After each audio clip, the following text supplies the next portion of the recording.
지금 이 자리에는 강선산 전 총리 사위시죠. 1994년에 한국으로 망명한 강명도 경민대 교수님, 그리고 많은 분들이 황장엽 망명 사건을 특정 보도했다. 근데 사실은 특정 보도뿐만이 아닙니다. 실제로 황장엽 선생의 망명에 상당히 많은 도움과 역할을 했던 월간조선 김용삼 전 편집장 두 분과 함께 실제로 황장엽 망명과 그리고 지금 망명설 도는데 정부가 부인할 수밖에 없는 상황 한번 알아보겠습니다. 어서 오십시오. 네, 안녕하세요. 예, 저기 어떻게 보세요? 망명할 가능성은 좀 있죠? 예, 뭐 충분히 있다고 봅니다. 그런데 저는 한 가지 조금 의문이 드는 게요. 그 황장엽 선생이 1997년 2월에 한국으로 망명을 한 이후에 네. 그 이후에 한국에서 본인이 생각하신 뜻을 다 펼치지를 못했기 때문에 네. 그런 내용들이 북한 지도부에 많이 알려졌거든요. 그래서 그 이후로 아주 비중 있는 중요 인사들이 단 한 사람도 한국으로 오질 않았습니다. 예.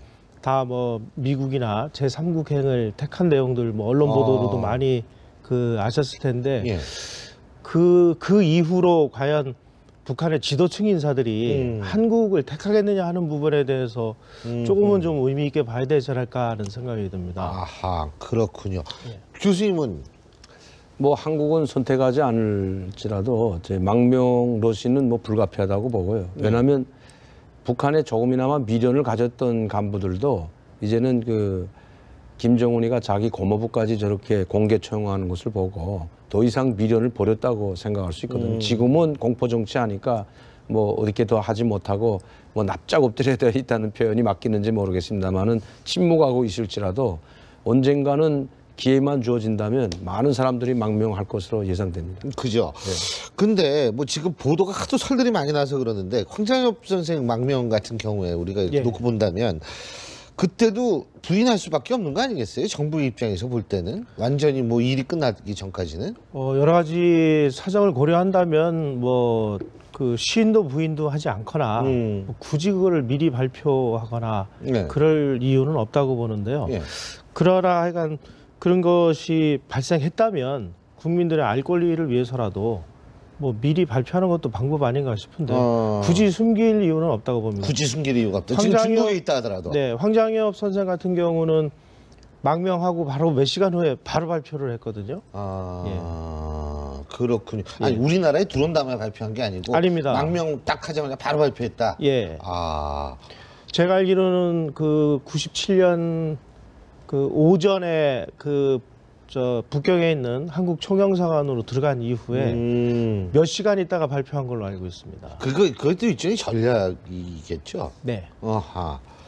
강 선생님은 본인이 망명을 하셨을 때 어디서 중국에서 망명하셨나요? 네, 저도 뭐 중국에서 했다고 볼 수가 있는데 일단 저는 그 황 선생이나 이런 분들하고 이제 조금 다르던 게 황 선생도 물론 망명을 결심하고 나왔다가 망명했다고는 보지 않습니다. 왜냐하면 망명을 결심하고 북한을 떠날 때부터 망명을 결심했다면 황 선생님 같은 위치에 있었던 분은 자기가 어떤 정보에도 접근할 수가 있어요. 자기가 접근 안 하더라도 자기 시야에 사나이 많은 그 간부들이 있기 때문에 또 황 선생과 같은 분이 뭘 좀 요구한다고 해서 한국에 망명할 줄 알고 뭐 말 안 하거나 뭐 자리를 안 겠다 저는 이러진 않거든요.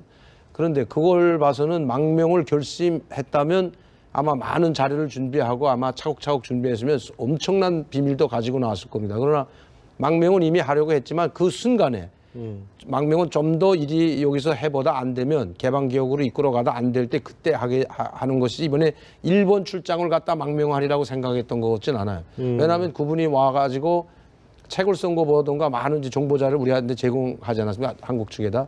근데 그렇게 뭐 큰 비밀 자료는 없었다 이렇게 되고 자기 관련됐던 그 당 사상비서 위치에서의 그 모든 그거는 다 있지만은 관련된 자료는 있지만 그 외에는 별로 자료가 없다 이렇게 돼 있거든요. 평가가. 그런 걸 봐서는 망명 준비했다면 상당한 그 비밀도 가지고 나올 수 있는 분이죠. 저도 마찬가지입니다. 제가 북한에 있을 때 만약에 망명을 결심하고 한 1년만, 한 6개월, 한 달만 준비했더라도 엄청난 비밀을 가지고 나왔을 겁니다. 그런데 뭐 나왔다가 사정이 이게 정세가 변하던가 이제 이상하게 돼가지고 이제 결심하자 하고 이제 저도 떠났는데 제가 떠난다고 했을 때는 제가 이제 행방불명 되니까 처음에는 제가 망명 이런 건 그쪽에서 생각을 안 하니까 제 현직이라든가 제 가족 환경을 봐서도 망명 이런 건 생각 안 했는데 제가 이제 행방불명 되니까 찾으러 15명이 나왔다가 한 달 동안 찾다 저를 못 찾으니까 그때 이제 비상이 걸린 거죠. 야, 이거 잘못하면 한국이나 미국으로도 갈 수 있겠다. 내 성향을 모든 걸 분석해 봤을 때. 그리고 김정일한테 보고 안 하고 나왔거든요, 저는. 그때 94년도는 무슨 일이냐. 핵 문제가 터졌지 않습니까? 1차 핵위기. 이것 때문에 해외 나와 있던 고위 관련 싹 다 불러들일 때입니다. 그런데 나 같은 사람이 또 이렇게 가니까 이건 저희 우시당 경리부 부장 사인 받고 그냥 제가 나왔던 거거든요. 북한일 이제 제기해가지고. 그런데 다 오라고 하는데 전 나왔는데 김정일한테 보고했으면 보내지 않죠. 제가 그때 당시 장인이 총리였기 때문에 도구나 보내지 않았을 겁니다. 그런데 이제 비상 걸리니까 김정일한테 보고되니까 150명이 나와서 저를 찾기 시작한 건 맞죠. 150명? 네. 야, 그때 대사관에 들어가 계셨어요? 그런 건 밝히실 수 없나요? 아니죠. 저는 대사관은 안 들어가고 다른 곳에 계셨고. 예, 이제 계속 그 사람들을 가슴 막곡질하면서 호텔 하나씩 거의 모든 걸 다 공안하고 같이 이제 다 뒤지었거든요. 그 북쪽에서 나온 사람들 여러 갈래를 해가지고 북경뿐만 아니고 상해, 북경 뭐 이런 데는 다 이제 집중해가지고 내가 가 있을 만한데 내 위치를 추적해가지고 그러니까 그 제가 그때도 책에도 써놨지만 그 한 오성 호텔에만 들었습니다 그때는 위험하기 때문에 오성 호텔에 들어있는데 요게 딱 호텔에서 나오자마자 내 연락을 받아가지고 내려오자마자 그냥 한 수십 명이 호텔에 들어왔던 거 아닙니까? 이제 그 공안하고 같이 아슬아슬했죠. 이런 얘기였는데 제가 왜 이 말씀을 드리는가 하면 만약에 장성택이 최측근이 뭐 한 행정부 부부장급이라고 했을 때 이 사람이 무슨 어떤 기밀을 가지고 망명을 했다면 지금 난리도 아니죠. 북한 대사관 발칵 뒤집힙니다. 이거. 북한에서 많은 정보 요원들이 나오고 국가보위부 요원들, 통전부 요원들이 자 중국에 지금 수천 명이 나와 있는데 이런 사람들이 기관 사람들이 다 동원돼서 그 사람을 찾으려고 할 겁니다. 그러면 누가 지휘하냐면 중국 대사관에서 지휘하거든요. 중국 대사관에 뭐 국가안전부 보위부 부부장이라든가 누가 나와가지고 총지휘를 제가 있을 때도 국장이 나와서 지휘를 했는데 그럼 이런 어마어마한 사람이 망명을 했다면 또 시도한다면 이건 비상이 걸리는 거죠 북한에서. 그러니까 근데 대사관이 조용하답니다. 북한 대사관도 조용하고 한국 대사관도 조용하고. 그러면 이것은 좀 신빙성이 좀 떨어지지 않나. 아주 거물급은 아닐 것이다. 아주 거물급은 둘째치고 중앙당 과장 정도도 안 된다. 저는 그렇게 봐요. 무역회사 사장이라든가 이런 사람들은 한계가 있습니다. 이 정보 접근하는데. 그러니까 당좌위원회 과장만 되더라도 상당한 비밀에 접근할 수가 있어요. 자기가 그 담당 부서가 아니더라도. 그런데 무역회사 사장이라든가 아니면 뭐 대관계 일꾼이라든가 외교관이라든가 이 정도 손이면 뭐 아무리 뭐 한 10명, 20명 해도 이게 발칵 뒤집힐 것 같진 않아요.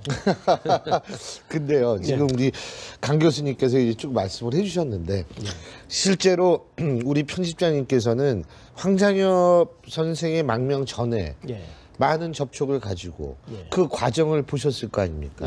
일단 그 과정을 좀 간략하게 좀 말씀해 주시죠. 그 황장엽 선생 이전에 이제 김덕홍 씨하고 저하고 같이 일을 하던 이연길 북한 민주화 촉진협의회 회장이 그분 돌아가셨죠. 돌아가셨습니다. 95년 가을부터 중국에서 그 뭐 사업상의 그런 목적을 띠고 여러 차례 접촉을 했었습니다. 한 1년간 정도 그 접촉을 하다가 서로 의기투합을 해서 뭔가 일을 해보자 하고 두 분이 의기투합한 게 96년. 그러니까 이 회장님하고 김덕홍 씨하고. 96년 5월 무렵입니다. 그때 저는 이제 이연길 회장하고 저하고는 김덕홍 씨하고 접촉을 할 때 어떤 얘기를 하는 게 좋은지 무엇을 논의하는 게 좋은지 하는 것들을 다 상의하고 들어가서 이제 만났고요. 그리고 그 황장엽 선생이 96년 7월 무렵에 한번 북경으로 나와서 그 좀 모종의 장소에서 접촉을 했습니다. 그때 이제 그 편집장님도 그때 접촉을 저는 그때 없었고요. 그때 이제 그 김정일 제거 문제가 그 논의가 됐었습니다. 그래서 그때서부터 이제 이런저런 준비를 하고 고민을 하고 그러면서 이제 그 여러 가지 일들이 진행이 됐었는데 그 아까 우리 강 선생님께서 말씀하셨습니다면은 일본을 통해서 북경으로 도착했을 때 황장엽 선생은 한국으로 망명을 하리라는 생각은 거의 없었습니다. 왜냐하면 저희들하고 계속 커뮤니케이션을 할 때 망명은 최후의 수단이다. 첫째로 어쨌든 하여간 저 남북한 사이에 전쟁을 예방하고 김정일이 저 포악한 공포 통치를 종식시키기 위해서는 하여간 뭐 민중봉기를 일으킬 수 있는 방법. 북한에서 민중공개는 불가능하잖아요. 두 번째로는 뭐 그 저 군 최고 지휘부들하고의 어떤 커뮤니케이션을 통해서 예. 군사적인 정변을 일으키는 방법. 이것도 사실 쉽지 않다고 봤습니다. 그래서 세 번째로 황 선생이 이제 제기를 한 게 그 아들 황경모 군을 통한 그 이 저 김정일 호위 부대인 호위 총국의 장교들을 우리 편으로 끌어들여서 예. 그 김정일을 제거하는 방법 이런 것들을 하다가 나중에 안 될 경우에 내가 망명을 고려할 수도 있다는 생각이었지. 아하. 이분이 망명을 처음부터 머리에 넣고 있었던 건 아닙니다. 그래서 그 97년 2월 달에 일본으로 저 회의차 가셨을 때도 전혀 망명 생각은 그다지 없었던 걸로 저는 얘기를 들었고 예. 예. 그래서 가족들도 뭐 미리 대피도 못 시키고 의미 있는 뭐 자료들을 가지고 나온 흔적도 없고 그렇습니다. 근데 왜 갑자기 마음이 변했어요?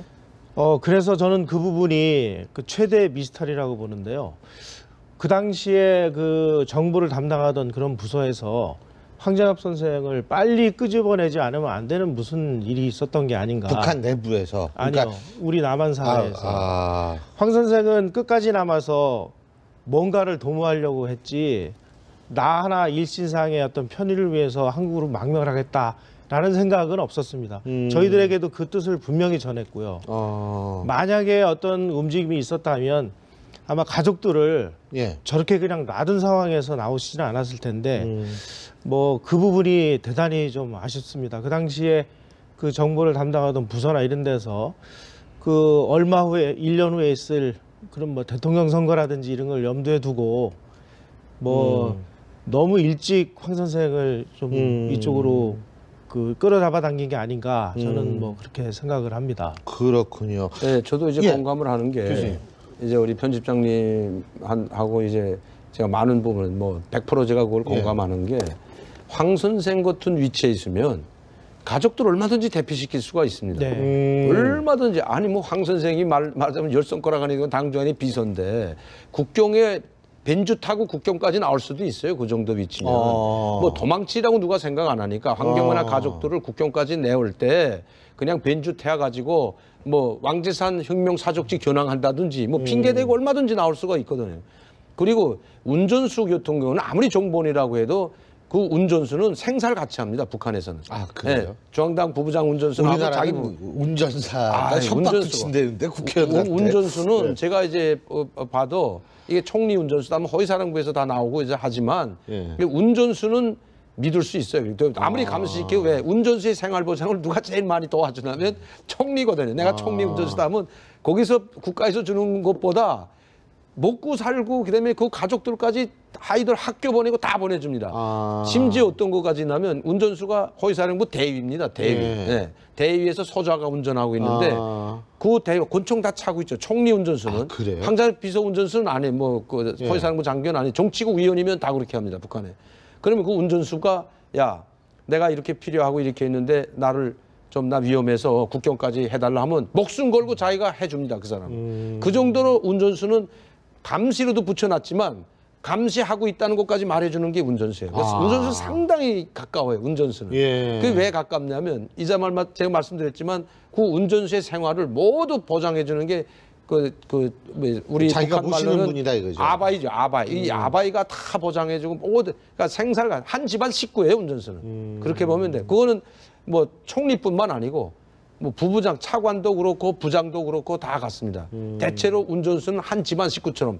그러니까 그 사람에 대한 그 자기가 모시는 그 장관이나 차관의 비밀을 가장 많이 아는 사람이 운전수입니다. 운전수 모르고는 아무것도 못해요. 그리고 운전수가 그 부장의 권한을 한 90% 쓴다고 그러지 않습니까? 북한에서. 뭘 가서 상품을 하나 구해도 부장이 보내서 왔다고 읽거든요. 이거 자기가 필요해도. 그러니까 90%는 권한을 이 운전수가 다 사용하죠. 그래도 놔두죠.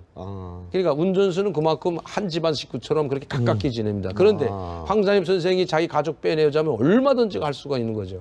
근데 우리가 그때 보니까 황장엽 선생을 일본 그 나리다 공항인가요? 그 공항에 나오는데 경호가 한 명도 없는 걸 보고 근데 북경에 나왔는데 마중 나간 사람이 없어요. 이거 참 북한에서 마중을 나가야 된다 이거죠. 마중 나가야 되는데 황장엽 당시 비서 정도 되면 대사관에서 그래도 뭐 대사는 안 나가서 참사라든가 수행인원들이 다 마중 나가고 안내하고 해야 되는데 공항에 혼자 앉아 있었지 않습니까 그때. 이건 뭘 말해주는가 하면 그때 아마 북한에 들어가면 뭐인가 북한의 보위부가 감지 뭐인가 하고 있었다는 거죠. 그 행동에 대한 모든 행동에 대해서 감지를 저는 하고 있었다고 보거든요. 그렇지 않으면 대우를 이렇게 파격적으로 대우를 칵 낮춰버릴 수는 없거든요. 당장인이 비선들이 그 대우를 칵 낮춰버립니까? 그런데 그 대우를 그 지휘력 격상을 낮췄다는 것은 뭐인가 감지가 돼서 들어가기만 하면 뭐인가 여기서 뭐 체포하거나 그렇진 않더라도 뭐인가 문제가 좀 있었던 것만은 틀림없습니다. 그거를 이제 우리 편집장님이 말씀한 것처럼 우리 정보 당국이 너무 서둘렀다는 거죠. 너무 그 대륙에서 적극적으로 이게 김덕홍 씨랑 이렇게 적극적으로 하게 되면 김덕홍이는 바로 그 황장엽 선생 밑에 라인 아닙니까? 황장엽 선생이 외화벌이 시키고 다 하던 이렇게 조종하던 사람이기 때문에 이 사람들이 이제 말하시 우리 한국 사람들 접촉한다는 건 뭐 장사 때문에 접촉한다는 것도 한두 번이지 한국 사람 한 번 못 접촉합니다. 우리도 마찬가지예요. 우리 통일부 승인 받아야 되잖아요. 북한에서는 접촉하는 순간 끝납니다. 그 사람 생명이. 그렇기 때문에 못 접촉하고 몰래 접촉해야 되는데 몰래 접촉하는 것도 한두 번이지 1년 동안 그런 접촉을 했다면 보위부에 포착이 들어가거든요. 그러면 이 사람만 포착되는 게 아니고 이 상관이 누구냐면 황 선생 아닙니까? 황장엽 비서가 이 사람을 관리하고 해외에 파견 나갔다면 황 선생까지 주의도 다 감시가 들어가죠. 그렇기 때문에 저는 뭔가 서둘렀기 때문에 우리 정보당국이 서둘렀던 것도 기미가 많아요. 그거 다 여기서 이야기할 수는 없지만 빨리 데려오기 위해서 잠깐 뭐 그때 뭐 그리고 나서 국장이요 뭐요 그때 관계됐던 사람들 뭐 상당히 잘못됐던 사람도 많지 않습니까? 그러니까 이런 것들이 황 선생님을 너무 서둘러서 우리가 데려왔는데 그 데려오게 된 것이 바로 우리 정보 당국 때문이라고 해도 저는 과언이 아니라고 생각합니다. 근데요, 지금 아까 편집장님께서 말씀하신 게 이 일을 도모하려고 그랬다. 황장엽 선생은 끝까지 북한에 남아서.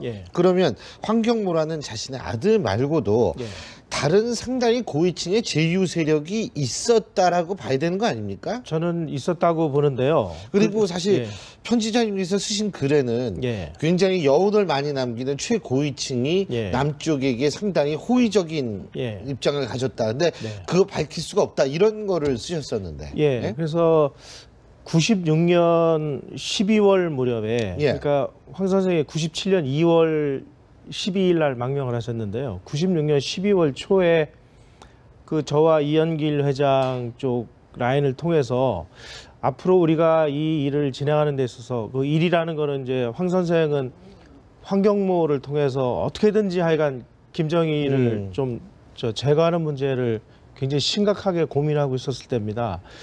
우리를 도와줄 수 있는 사람이 두 사람이 있는데 이 사람은 상당한 고위층이다. 그래 이 사람들하고 어떤 인적인 관계를 맺어놓는 게 좋겠다. 그래서 그 두 분의 그 대리인을 북경으로 내보낸 적이 있습니다. 그래서 이제 이현길 회장이 북경에 가서 그분들을 접촉을 해서 여러 가지 뭐 자료도 받고 뭐 이렇게 이제 접촉을 초기 접촉을 시작을 했습니다. 그때 그 두 사람이 누구냐면은 한 사람은 김용순이었고요. 용순 비서. 그 사람은 2006년에 그 의문의 자동차 사고로 맞습니다. 북한에서 죽었습니다. 또 한 사람은 지금까지 제가 한 번도 공개를 못했습니다. 왜냐하면 살아있는 최고위층이고 그래서. 근데 그 사람이 이번에 죽은 장성택이었습니다. 그러니까 김용순 비서와 장성택 부위원장이 북경에 나와서 북한민주화위원회 이 위원장하고 함께 만나서 자료도 공유하고 이랬다는 말씀이시군요. 이 두 분이 직접 나온 건 아니고요. 그분을 대리하는 사람이 대리하는 사람들. 그래서 저희들이 이제 초기 접촉을 시작을 했습니다. 그래서 그쪽에서 좀 자금을 만드는 일을 도와줄 수 있겠느냐 하는 그런 부탁이 있어서 그쪽에서 넘겨준 그 골동품 관련된 자료를 가지고 제가 인사동의 전문가들하고 접촉을 한 적도 있었고요. 그러니까 북한 골동품을 팔아가지고 그 자금으로 북한을 민주화시키겠다 이런 얘기였군요. 네, 그랬습니다. 그 장성택이나 김용순 비서 측에서는. 네네. 어. 뭐 그 두 분을 직접적으로 접촉한 건 물론 아니고요. 예, 그쪽에 대리인이지만. 대리인이 나와서 예, 예. 몇 차례 이제 초기적인 접촉을 하는 과정에서 97년 2월에 황 선생이 갑자기 이제 아까 강 선생이 말씀하신 대로 너무 서둘러서 한국으로 오는 바람에 그 접촉 라인이 다 끊어졌습니다. 아. 네, 그래서 좀 안타까운데 그 김용순과 장성택 두 사람이 황 선생을 도와서 뭔가 그 북한의 어떤 변화를 추구할 수 있는 인물이라고 황 선생은 믿었고 그 사람들하고의 우리하고의 관계를 그 진행을 시키기 위해서 대리인까지 소개를 해서 저희가 그분들하고 접촉을 했었습니다.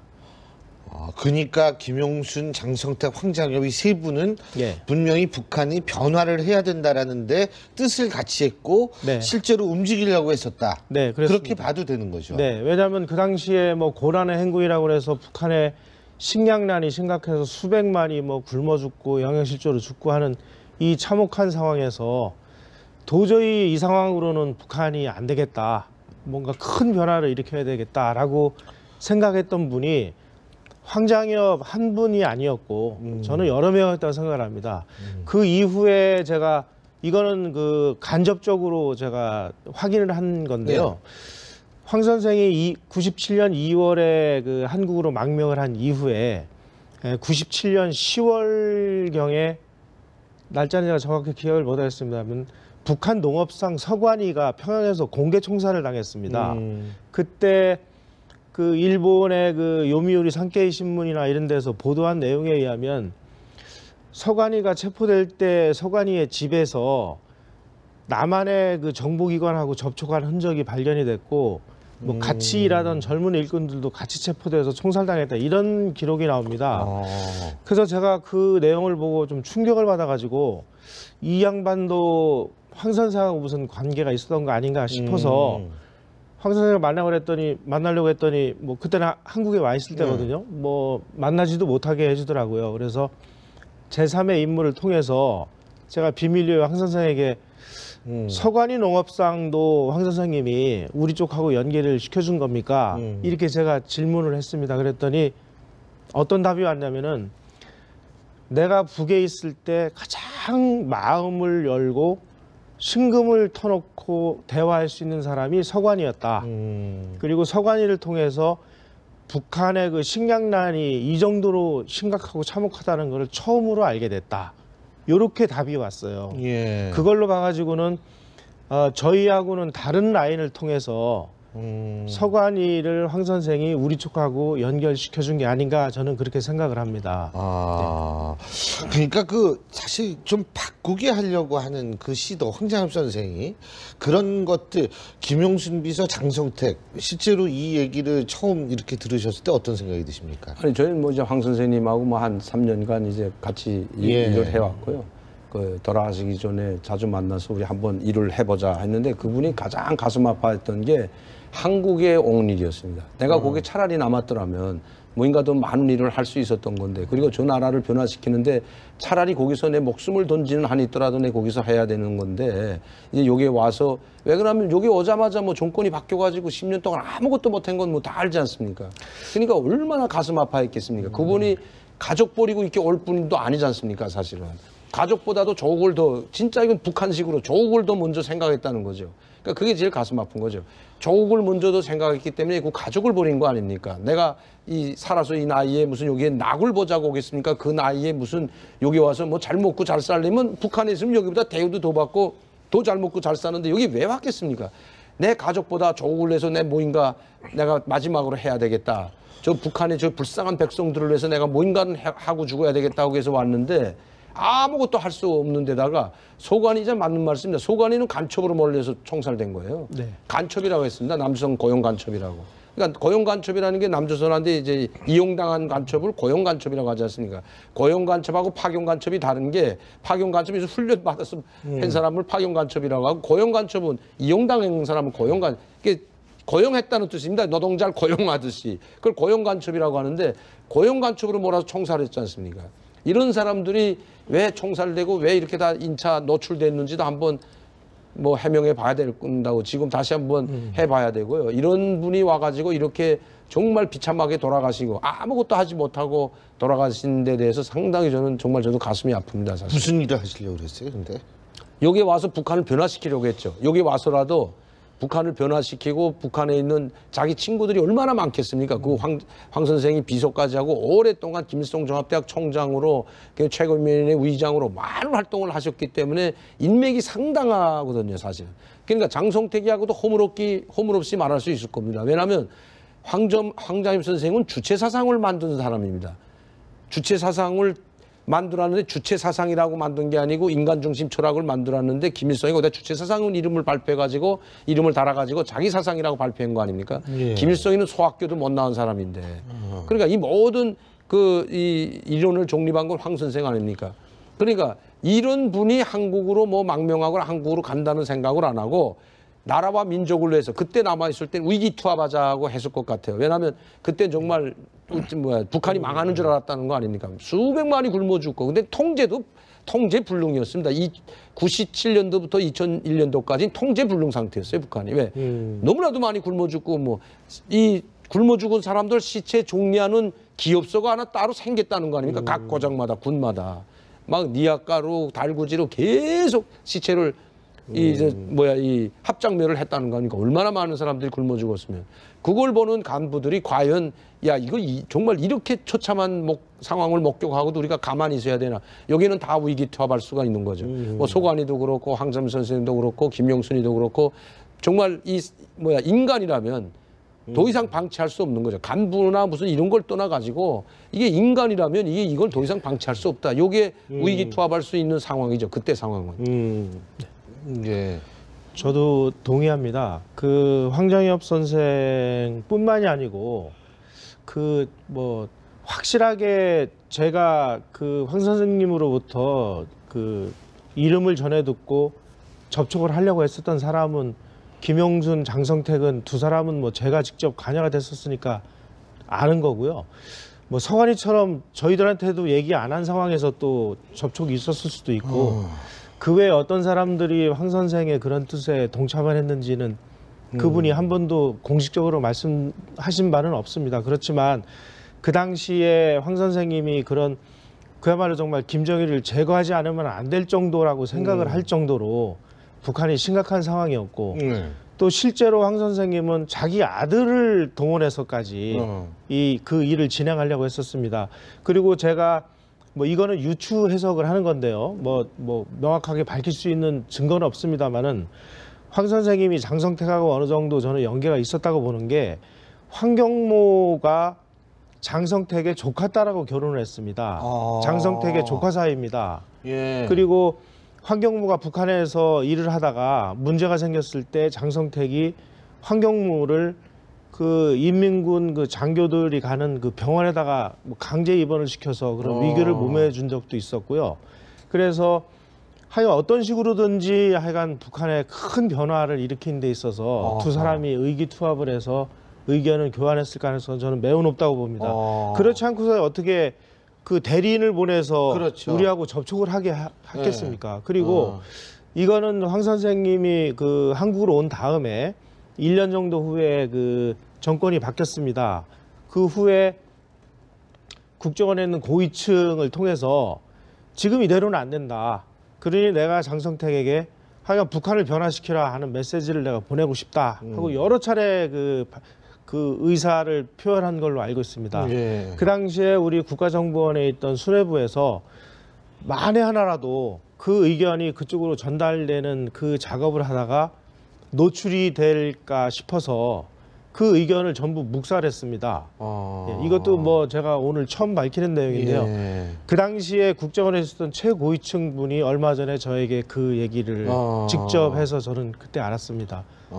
그 정도로 황 선생은 장성택을 믿었고 장성택이야말로 이 정말 그 북한 사회를 어떤 식으로든지 변화시킬 수 있는 가장 가능성이 큰 인물로 봤던 거는 사실인 것 같습니다. 와, 그런 장성택 이게 그러니까 장성택이 그렇게 다 이것도 심어놓고 이러면 진짜 잡기만 하면 북한이 변화될 수도 있었겠네요. 뭐 얼마든지 그 세력이 확대되니까 김정은이가 뭐 바보 김정은이는 약간 둔해 가지고 바볼지 몰라도 그 주위에 있는 조직부라든가 또 김정은이를 따르는 세력들이 바보는 아니거든요, 몽땅. 김정은이는 둔하지만 그러니까 장성택의 움직임을 포착했다는 건 세력이 확대되면 후에 경위가 지금 중병인데 경위만 죽고 나면 장성택을 칠 사람이 없거든요. 그러니까 이번에 빨리 치지 않으면 위험하다는 상황을 김정은이한테 보고했다는 거죠. 조직 지도부나 소기실이나 이런 데서요. 그러니까 자기 기반이 약한데도 쳤죠. 그러나 이번에 장성택을 쳤지만 저는 김정은이는 이미 이게 아주 악수를 뒀다고 보고 오히려 김정은이의 이 정권 기반을 허물어뜨리는 그런 기회가 됐다고 생각합니다. 네. 그 지금 그렇게 최고위층의 망명을 직접 네. 관여하시고 보시고 보도까지 한 언론 이런 입장에서요. 지금 현재 이 망명설이 막 돌고 있는 사람은 그 정도 고위층은 아니지 않나 이런 생각이 지금 들어요. 아까 강 선생님이 예, 지금 강 교수님 북경에 그런 있는 말씀하셨는데. 뭐 북한 대사관이나 조용하다며요. 예, 조용한 걸로 봐서는 글쎄 그게 망명객이 몇 명이나 될지 그리고 그 저 수준이 어느 정도 될지 뭐 이거는 뭐 저도 잘 모르겠습니다. 그런데 아까 제가 말씀드렸듯이 그 황 선생님이 한국으로 오셔서 정말 본인이 뜻하셨던 바를 하나도 이루시지를 못했고 오히려 정말 망신만 당하고 정말 가슴만 아픈 상황이 언론을 통해서 북한에 너무 많이 알려졌기 때문에 과연 이 그 망명을 생각하는 고위층이라면 한국에 가서 또 다시 뭐 어떤 일이 벌어질지를 모르는 한국을 과연 택하려고 할지 이 부분에 대해서는 저는 좀 근데 신분 위장하기에는 여기가 우리나라가 제일 좋다고 그러잖아요. 아, 여기 상당히 위험합니다, 사실은. 아 그래요? 아, 지금도 우리가 뭐 우리 정도도 지금 다 경호들 나와 있지 맞습니다. 않습니까? 예, 예. 아, 여기서 죽으면 뭐 해볼 데 없어요. 근데 미국 갔을 때 그 사람을 다치면 미국은 항공모함 보내는 나라 아닙니까, 일단. 그러니까 저는 그걸 다 알아요, 북한 사람들이. 뭐, 그 정도 망명하려고 결심하면 내가 어디로 가야 되겠다는 걸 이미 전 다 알고 있거든요. 그리고 한국에 대해서는 상당히 위험하다는 걸 알고 있기 때문에 한국에 지금 최고위층 다 미국 쪽으로 갔지 여기 완 사람 별로 없습니다. 황 선생하고 저하고 뭐 제가 최고위층이라는 것보다도 어쨌든 저 다음에는 지금 온 사람이 하나도 없잖아요. 그러니까 지금 미국에 간 사람은 많아요. 고영숙이도 미국에 갔지, 장순길이도 미국에 갔지, 뭐 미국에 간 사람들은 여러 때는 걸로 알고 있거든요. 고위층들에서 장군 출신도 미국에 가 있는 걸로 알고 있고.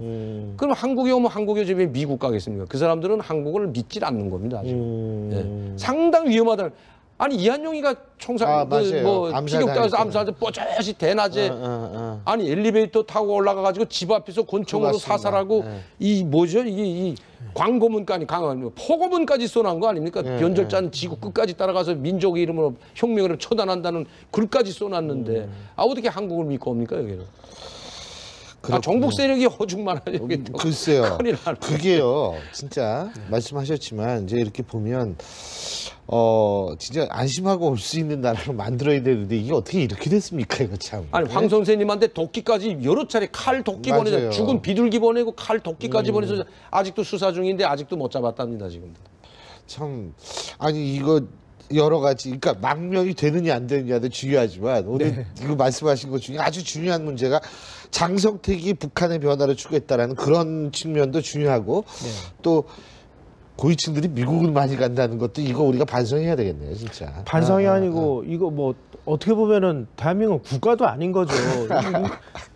아니 한국에 와 있는 그 이한영이라는 친구를 그 친구 하나를 보호를 다시 못해서 죽이고 올라왔다는 거 아니에요? 그 용치호까지 받았다는 거 아닙니까? 이게 도대체 어디 잘 알겠습니다. 오늘 정말 아주 귀중한 얘기였습니다. 이 귀중한 얘기 지금 현재 우리 시청자 여러분들이 현재를 판단하는데 너무나 귀중한 그리고 장성택이 어떠한 인물이었는지 판단하는 좋은 기회였던 것 같습니다. 오늘 말씀 여기까지 듣겠습니다. 네, 고맙습니다. 그때도 전혀 망명 생각은 그다지 없었던 걸로 저는 얘기를 들었고 예. 그래서 가족들도 뭐 미리 대피도 못 시키고 의미 있는 뭐 자료들을 가지고 나온 흔적도 없고 그렇습니다. 근데 왜 갑자기 마음이 변했어요? 그래서 저는 그 부분이 그 최대 미스터리라고 보는데요.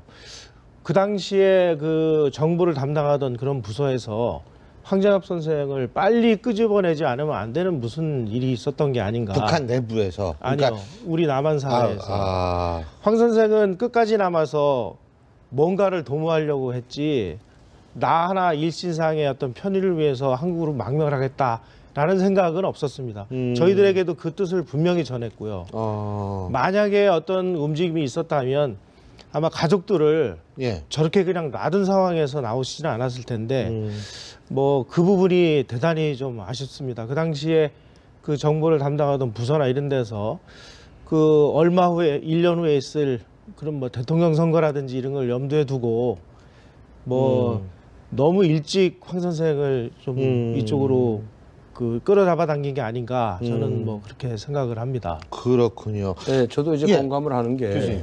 이제 우리 편집장님 하고 이제 제가 많은 부분 뭐 100% 제가 그걸 예. 공감하는 게 황 선생 같은 위치에 있으면 가족들 얼마든지 대피시킬 수가 있습니다. 네. 얼마든지 아니 뭐 황 선생이 말하자면 열 손가락 안에 이건 당정안의 비서인데 국경에 벤주 타고 국경까지 나올 수도 있어요. 그 정도 위치면 뭐 도망치라고 누가 생각 안 하니까 황경화나 가족들을 국경까지 내올 때 그냥 벤주 태워 가지고 뭐 왕재산 혁명 사족지 겨냥한다든지 뭐 핑계 대고 얼마든지 나올 수가 있거든요. 그리고 운전수 같은 경우는 아무리 정보원이라고 해도 그 운전수는 생사를 같이 합니다. 북한에서는. 아, 그래요? 네, 중앙당 부부장 운전수는 자기 우리나라는 운전사가 아니, 협박도 운전수가. 친다는데 국회의원한테. 운전수는 제가 이제 봐도 이게 총리 운전수다 하면 허위사령부에서 다 나오고 이제 하지만 예. 운전수는 믿을 수 있어요. 아무리 감시시키고 왜 운전수의 생활 보장을 누가 제일 많이 도와주냐면 총리거든요. 내가 총리 운전수다 하면 거기서 국가에서 주는 것보다 먹고 살고 그다음에 그 가족들까지 아이들 학교 보내고 다 보내줍니다. 심지어 어떤 거까지 나면 운전수가 허위사령부 대위입니다. 대위. 예. 네. 대위에서 소좌가 운전하고 있는데 그 대위 권총 다 차고 있죠. 총리 운전수는. 아, 그래요? 황장 비서 운전수는 안 해. 뭐그 예. 허위사령부 장교는 안 해. 정치국 위원이면 다 그렇게 합니다. 북한에.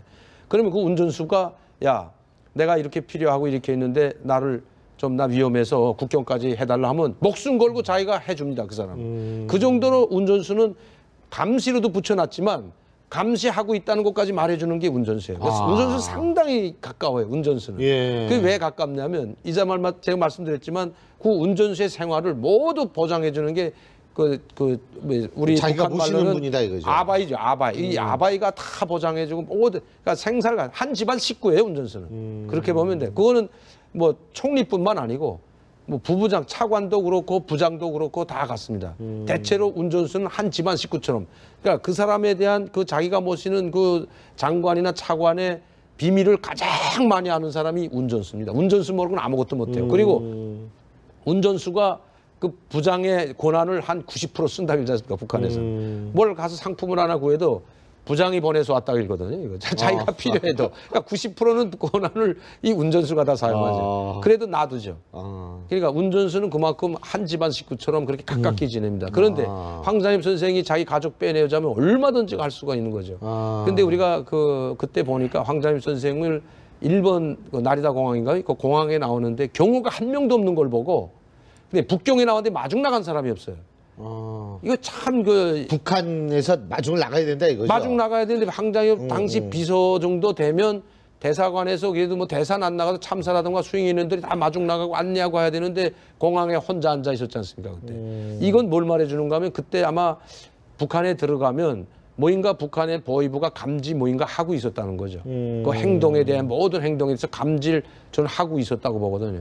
그렇지 않으면 대우를 이렇게 파격적으로 대우를 칵 낮춰버릴 수는 없거든요. 당장인의 비서인데 이렇게 그 대우를 칵 낮춰버립니까? 그런데 그 대우를 그 지위를 격상을 낮췄다는 것은 뭐인가 감지가 돼서 들어가기만 하면 뭐인가 여기서 뭐 체포하거나 그렇진 않더라도 뭐인가 문제가 좀 있었던 것만은 틀림없습니다. 그거를 이제 우리 편집장님이 말씀한 것처럼 우리 정보 당국이 너무 서둘렀다는 거죠. 너무 그 대륙에서 적극적으로 이게 김덕홍 씨나 이렇게 적극적으로 하게 되면 김덕홍이는 바로 그 황장엽 선생 밑에 라인 아닙니까? 황장엽 선생이 외화벌이 시키고 다 하던 이렇게 조종하던 사람이기 때문에 이 사람들이 이제 말하시 우리 한국 사람들 접촉한다는 건 뭐 장사 때문에 접촉한다는 것도 한두 번이지 한국 사람 한 번 못 접촉합니다. 우리도 마찬가지예요. 우리 통일부 승인 받아야 되잖아요. 북한에서는 접촉하는 순간 끝납니다. 그 사람 생명이. 그렇기 때문에 못 접촉하고 몰래 접촉해야 되는데 몰래 접촉하는 것도 한두 번이지 1년 동안 그런 접촉을 했다면 보위부에 포착이 들어가거든요. 그러면 이 사람만 포착되는 게 아니고 이 상관이 누구냐면 황 선생 아닙니까? 황장엽 비서가 이 사람을 관리하고 해외에 파견 나갔다면 황 선생까지. 지금 이 자리에는 강선산 전 총리 사위시죠.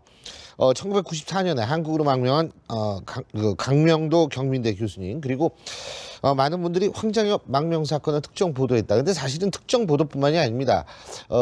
실제로 황장엽 선생의 망명에 상당히 많은 도움과 역할을 했던 월간조선 김용삼 전 편집장 두 분과 함께 실제로 황장엽 망명과 그리고 지금 망명설 도는데 정부가 부인할 수밖에 없는 상황 한번 알아보겠습니다. 어서 오십시오. 네, 안녕하세요. 예, 저기 어떻게 보세요? 망명할 가능성은 좀 있죠?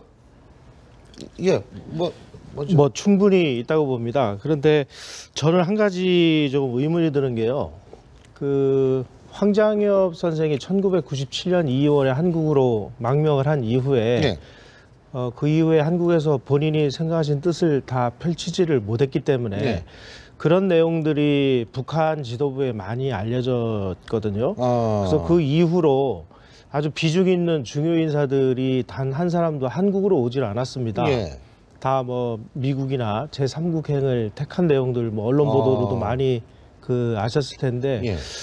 그 이후로 과연 북한의 지도층 인사들이 한국을 택하겠느냐 하는 부분에 대해서 조금은 좀 의미 있게 봐야 되지 않을까 하는 생각이 듭니다. 아하, 그렇군요. 예. 교수님은 뭐 한국은 선택하지 않을지라도 제 망명 로시는 뭐 불가피하다고 보고요. 왜냐하면 북한에 조금이나마 미련을 가졌던 간부들도 이제는 그 김정은이가 자기 고모부까지 저렇게 공개 처형하는 것을 보고 더 이상 미련을 버렸다고 생각할 수 있거든요. 지금은 공포 정치하니까 뭐 어떻게 더 하지 못하고 뭐 납작 엎드려 있다는 표현이 맞기는지 모르겠습니다만은 침묵하고 있을지라도 언젠가는 기회만 주어진다면 많은 사람들이 망명할 것으로 예상됩니다. 그죠.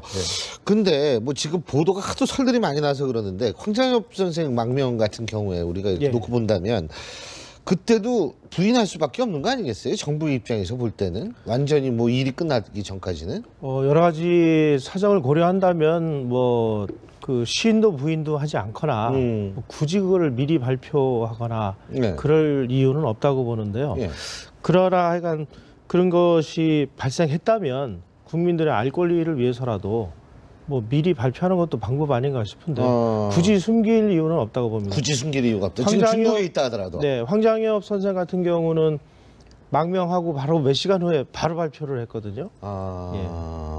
그렇군요. 아니 우리나라에 들어온 다음에 발표한 게 아니고 아닙니다. 망명 딱 하자마자 바로 발표했다. 예. 아, 제가 알기로는 그 97년 그 오전에 북경에 있는 한국 총영사관으로 들어간 이후에 몇 시간 있다가 발표한 걸로 알고 있습니다. 그것도 일종의 전략이겠죠. 네. 아하. 강 선생님은 본인이 망명을 하셨을 때 어디서 중국에서 망명하셨나요? 네, 저도 뭐 중국에서 했다고 볼 수가 있는데 일단 저는 그 황 선생이나 이런 분들하고 이제 조금 다르던 게 황 선생도 물론 망명을 결심하고 나왔다가 망명했다고는 보지 않습니다. 왜냐하면 망명을 결심하고 북한을 떠날 때부터 망명을 결심했다면 황 선생님 같은 위치에 있었던 분은 자기가 어떤 정보에도 접근할 수가 있어요. 자기가 접근 안 하더라도 자기 시야에 산하에 많은 그 간부들이 있기 때문에 또 황 선생과 같은 분이 뭘 좀 요구한다고 해서 한국에 망명할 줄 알고 뭐 말 안 하거나 뭐 자리를 안겠다 저는 이러진 않거든요. 그런데 그걸 봐서는 망명을 결심했다면 아마 많은 자료를 준비하고 아마 차곡차곡 준비했으면 엄청난 비밀도 가지고 나왔을 겁니다. 그러나 망명은 이미 하려고 했지만 그 순간에 망명은 좀 더 일이 여기서 해보다 안 되면 개방기업으로 이끌어가다 안 될 때 그때 하는 것이 이번에 일본 출장을 갔다 망명하리라고 생각했던 것 같진 않아요. 왜냐하면 그분이 와가지고 책을 쓴 거 보던가 많은 정보자를 우리한테 제공하지 않았습니까? 한국 측에다. 근데 그렇게 뭐 큰 비밀 자료는 없었다 이렇게 되고 자기 관련됐던 그 당 사상비서 위치에서의 그 모든 그거는 다 있지만은 관련된 자료는 있지만 그 외에는 별로 자료가 없다 이렇게 돼 있거든요. 평가가. 그런 걸 봐서는 망명 준비했다면 상당한 그 비밀도 가지고 나올 수 있는 분이죠. 저도 마찬가지입니다. 제가 북한에 있을 때 만화시 망명을 결심하고 한 1년만, 한 6개월, 한 달만 준비했더라도 엄청난 비밀을 가지고 나왔을 겁니다. 그런데 뭐 나왔다가 사정이 이게 정세가 변하던가 이제 이상하게 돼가지고 이제 결심하자 하고 이제 저도 떠났는데, 제가 떠난다고 했을 때는 제가 이제 행방불명되니까 처음에는 제가 망명 이런 건 그쪽에서 생각을 안 하니까 제 현직이라든가 제 가족 환경을 봐서도 망명 이런 건 생각 안 했는데, 제가 이제 행방불명되니까 찾으러 15명이 나왔다가 한 달 동안 찾다 저를 못 찾으니까 그때 이제 비상이 걸린 거죠. 야, 이거 잘못하면 한국이나 미국으로도 갈 수 있겠다. 내 속량을 모든 걸 분석해 봤을 때. 그리고 김정일한테 보고 안 하고 나왔거든요, 저는. 그때 94년도는 무슨 일이나 핵 문제가 터졌지 않습니까? 1차 핵위기. 이것 때문에 해외 나와 있던 고위 관료를 싹 다 불러들일 때입니다. 그런데 나 같은 사람이 또 이렇게 가니까 이건 저희 우사당 경리부 부장 사인 받고 그냥 제가 나왔던 거거든요. 구판일 이제 제기해가지고. 그런데 다 오라고 하는데 전 나왔는데 김정일한테 보고했으면 보내지 않죠. 제가 그때 당시 장인이 총리였기 때문에 도구나 보내지 않았을 겁니다. 그런데 이제 비상 걸리니까 김정일한테 보고되니까 150명이 나와서 저를 찾기 시작한 건 맞죠. 150명? 네. 야, 그때 대사관에 들어가 계셨어요? 그런 건 밝히실 수 없나요? 아니죠. 저는 대사관은 안 들어가고 다른 곳에 계셨고. 예, 이제 계속 그 사람들을 가슴 막곡질하면서 호텔 하나씩 이 모든 걸 다 공안하고 같이 이제 다 뒤지었거든요. 그 북쪽에서 나온 사람들 여러 갈래를 해가지고 북경뿐만 아니고 상해, 북경 뭐 이런 데는 다 이제 집중해가지고 내가 가 있을 만한데 내 위치를 추적해가지고, 그러니까 그 제가 그때도 책에도 써놨지만 그 한 오성 호텔에만 들었습니다. 그때는 위험하기 때문에. 오성 호텔에 들어있는데 요게 딱 호텔에서 나오자마자 내 연락을 받아가지고 내려오자마자 그냥 한 수십 명이 호텔에 들어왔던 거 아닙니까? 이제 그 공안하고 같이 아슬아슬했죠. 이런 얘기였는데, 제가 왜 이 말씀을 드리는가 하면, 만약에 장성택이 최측근이 뭐 한 행정부 부부장급이라고 했을 때 이 사람이 무슨 어떤 기밀을 가지고 망명을 했다면 지금 난리도 아니죠. 북한 대사관 발칵 뒤집힙니다. 이거. 북한에서 많은 정보 요원들이 나오고 국가보부 요원들, 통전부 요원들이, 자, 중국에 지금 수천 명이 나와 있는데 이런 사람들이, 기관 사람들이 다 동원돼서 그 사람을 찾으려고 할 겁니다. 그러면 누가 지휘하냐면 중국 대사관에서 지휘하거든요. 중국 대사관에 뭐 국가안전부 보위부 부부장이라든가 누가 나와가지고 총지휘를, 제가 있을 때도 국장이 나와서 지휘를 했는데, 그럼 이런 어마어마한 사람이 망명을 했다면, 또 시도한다면 이건 비상이 걸리는 거죠, 북한에서. 그러니까 근데 대사관이 조용하답니다. 북한 대사관도 조용하고 한국 대사관도 조용하고. 그러면 이것은 좀 신빙성이 좀 떨어지지 않나. 아주 거물급은 아닐 것이다. 아주 거물급은 둘째치고 중앙당 과장 정도도 안 된다, 저는 그렇게 봐요. 무역회사 사장이라든가 이런 사람들은 한계가 있습니다. 이 정보 접근하는데. 그러니까 당좌위원회 과장만 되더라도 상당한 비밀에 접근할 수가 있어요. 자기가 그 담당 부서가 아니더라도. 그런데 무역회사 사장이라든가 아니면 뭐 대관계 일꾼이라든가 외교관이라든가 이 정도 손이면 뭐 아무리 뭐 한 10명, 20명 해도 이렇게 발칵 뒤집힐 것 같진 않아요. 근데요, 지금 우리 강 교수님께서 이제 쭉 말씀을 해주셨는데, 실제로 우리 편집장님께서는 황장엽 선생의 망명 전에 많은 접촉을 가지고 그 과정을 보셨을 거 아닙니까? 일단 그 과정을 좀 간략하게 좀 말씀해 주시죠.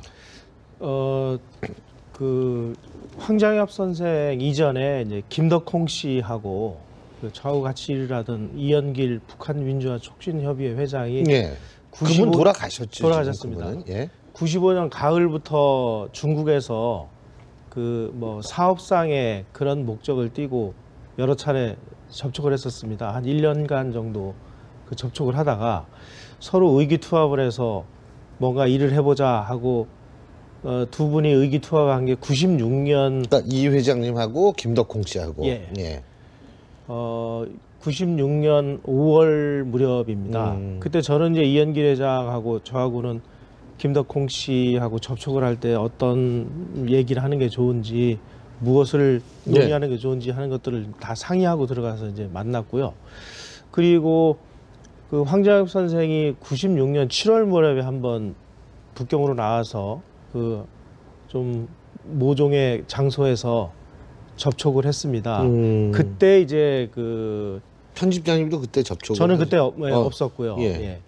그때 이제 그 김정일 제거 문제가 그 논의가 됐었습니다. 그래서 그때서부터 이제 이런저런 준비를 하고 고민을 하고 그러면서 이제 그 여러 가지 일들이 진행이 됐었는데 예. 그 아까 우리 강 선생님께서 말씀하셨습니다마는 일본을 통해서 북경으로 도착했을 때 황장엽 선생은 한국으로 망명을 하리라는 생각은 거의 없었습니다. 왜냐하면 저희들하고 계속 커뮤니케이션을 할 때 망명은 최후의 수단이다. 첫째로 어쨌든 하여간 저 남북한 사이에 전쟁을 예방하고 김정일이 저 포악한 공포 통치를 종식시키기 위해서는 하여간 뭐 민중봉기를 일으킬 수 있는 방법. 북한에서 민중봉기는 불가능하잖아요. 두 번째로는 뭐 그 저 군 최고 지휘부들하고의 어떤 커뮤니케이션을 통해서 예. 군사적인 정변을 일으키는 방법.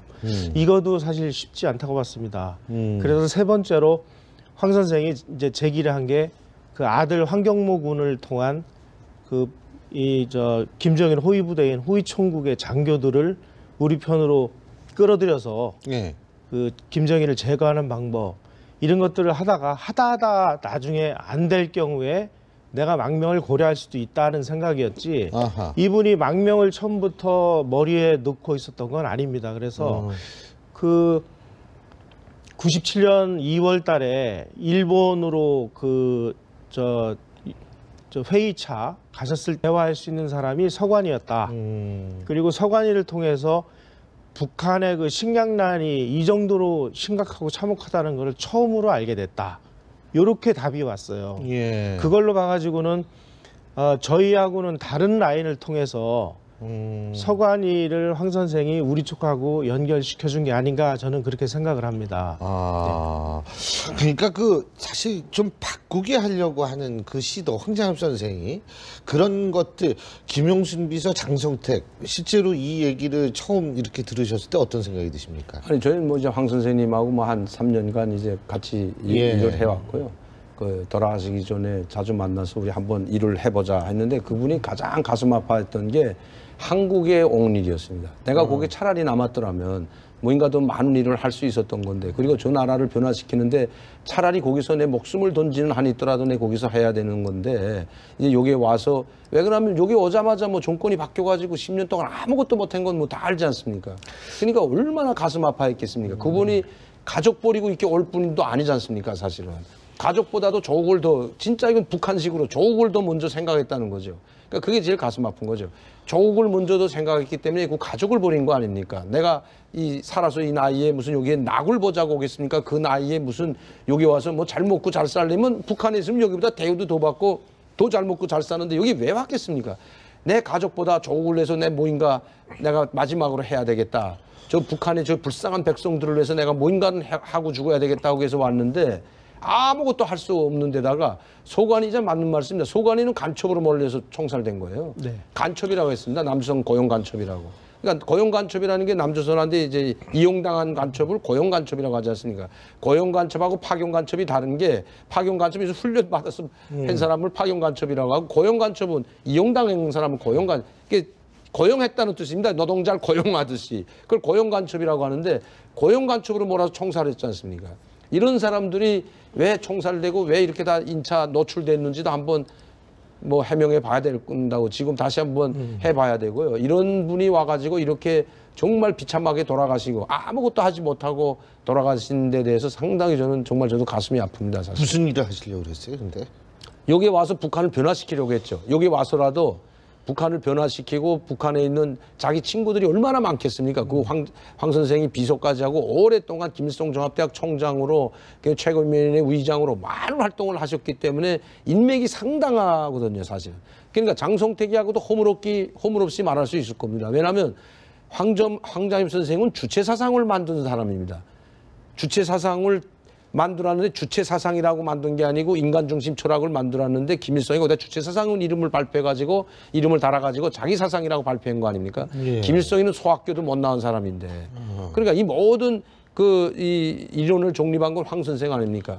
그러니까 이런 분이 한국으로 뭐 망명하거나 한국으로 간다는 생각을 안 하고 나라와 민족을 위해서 그때 남아있을 땐 위기투합하자고 했을 것 같아요. 왜냐하면 그때 정말 북한이 망하는 줄 알았다는 거 아닙니까? 수백만이 굶어 죽고. 근데 통제 불능이었습니다. 97년도부터 2001년도까지는 통제 불능 상태였어요, 북한이. 왜?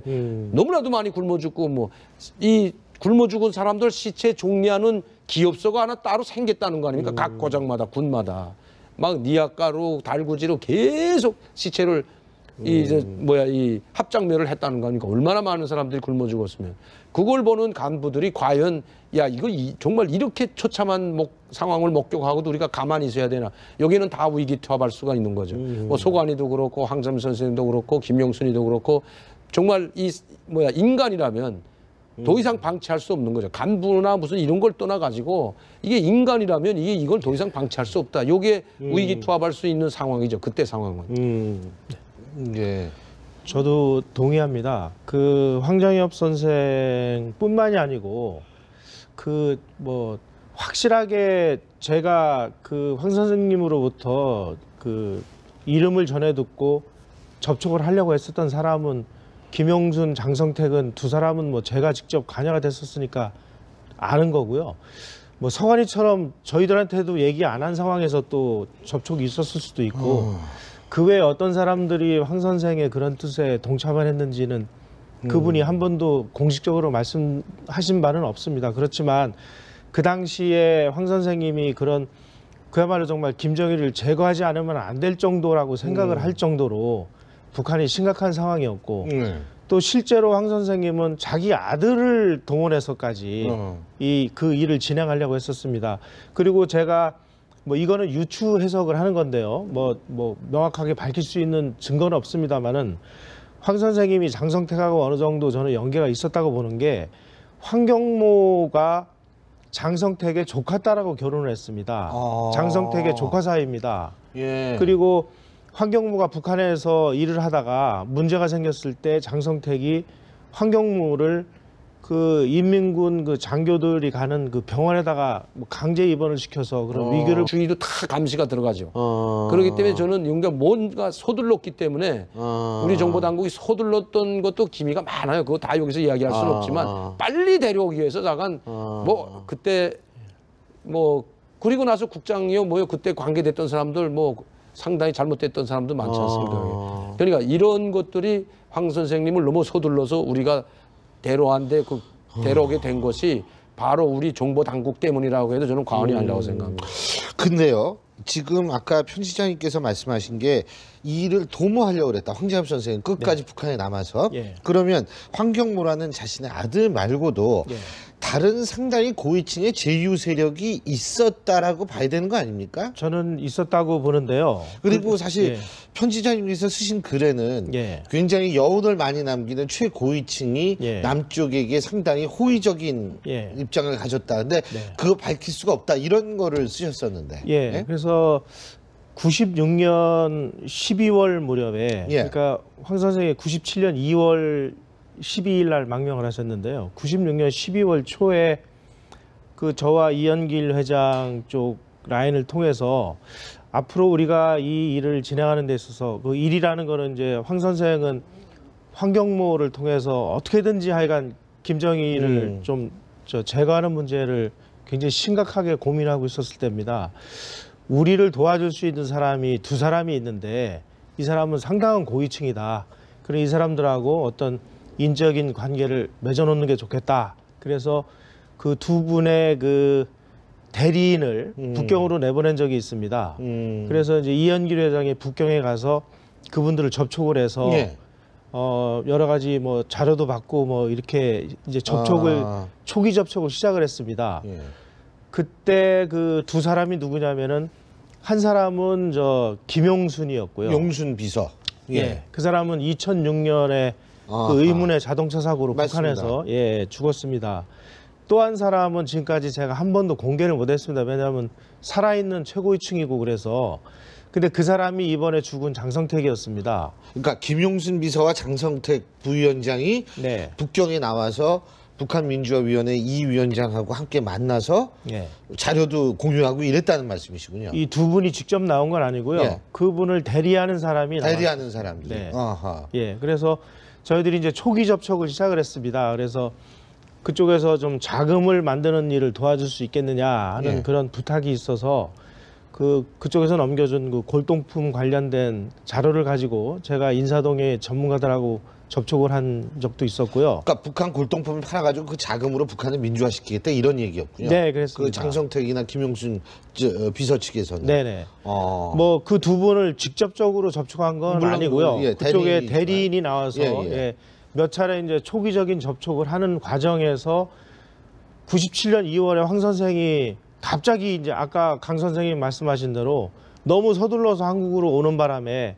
그 접촉 라인이 다 끊어졌습니다. 아. 네, 그래서 좀 안타까운데 그 김용순과 장성택 두 사람이 황 선생을 도와서 뭔가 그 북한의 어떤 변화를 추구할 수 있는 인물이라고 황 선생은 믿었고 그 사람들하고의 우리하고의 관계를 그 진행을 시키기 위해서 대리인까지 소개를 해서 저희가 그분들하고 접촉을 했었습니다. 그러니까 김용순, 장성택, 황장엽 이 세 분은 예. 분명히 북한이 변화를 해야 된다라는데 뜻을 같이 했고 네. 실제로 움직이려고 했었다. 네, 그렇습니다. 그렇게 봐도 되는 거죠. 네, 왜냐하면 그 당시에 뭐 고란의 행군이라고 해서 북한의 식량난이 심각해서 수백만이 뭐 굶어 죽고 영양실조로 죽고 하는 이 참혹한 상황에서 도저히 이 상황으로는 북한이 안 되겠다. 뭔가 큰 변화를 일으켜야 되겠다라고 생각했던 분이 황장엽 한 분이 아니었고 저는 여러 명이었다고 생각을 합니다. 그 이후에 제가 이거는 그 간접적으로 제가 확인을 한 건데요. 황 선생이 97년 2월에 그 한국으로 망명을 한 이후에 97년 10월경에 날짜는 제가 정확히 기억을 못하겠습니다만 북한 농업상 서관이가 평양에서 공개 총살을 당했습니다. 그때 그 일본의 그 요미우리 산케이 신문이나 이런 데서 보도한 내용에 의하면 서관이가 체포될 때 서관이의 집에서 남한의 그 정보기관하고 접촉한 흔적이 발견이 됐고 뭐 같이 일하던 젊은 일꾼들도 같이 체포돼서 총살당했다 이런 기록이 나옵니다. 그래서 제가 그 내용을 보고 좀 충격을 받아가지고 이 양반도 황 선생하고 무슨 관계가 있었던 거 아닌가 싶어서 황 선생을 만나려고 했더니 뭐 그때는 한국에 와 있을 때거든요. 뭐 만나지도 못하게 해주더라고요. 그래서 제3의 인물을 통해서 제가 비밀리에 황 선생에게 서관이 농업상도 황 선생님이 우리 쪽하고 연계를 시켜준 겁니까? 이렇게 제가 질문을 했습니다. 그랬더니 어떤 답이 왔냐면은 내가 북에 있을 때 가장 마음을 열고 신금을 터놓고